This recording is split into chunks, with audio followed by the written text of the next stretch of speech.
एक दाम्पत्य होतं. लग्नाला 10 वर्ष झाली होती. दोघांचं आयुष्य प्रेमाने चाललं होतं. पण एकच दुःख सारखं मनात बोचायचं. अपत्य नव्हतं. डॉक्टर, औषध, पूजा जे काही होतं ते सगळं केलं. पण प्रत्येक वेळी एकच उत्तर यायचं, आता नाही, कदाचित पुढे होईल. एके दिवशी ती स्त्री पूर्णपणे तुटली.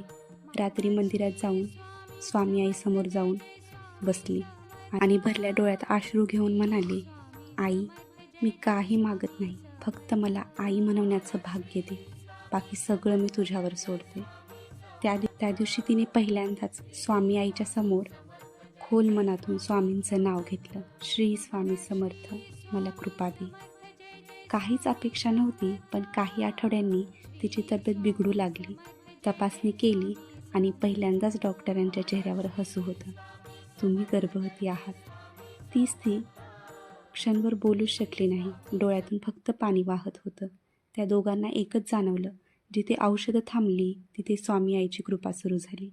आज त्यांचं मूल त्यांच्या आयुष्याचा प्रकाश आहे आणि ती स्त्री रोज सांगते, माझ्याकडे कुठलाही पुरावा नाही, पण अनुभव आहे. स्वामी आईच्या घरात उशीर होऊ शकतो, पण अंधार कधीच राहत नाही.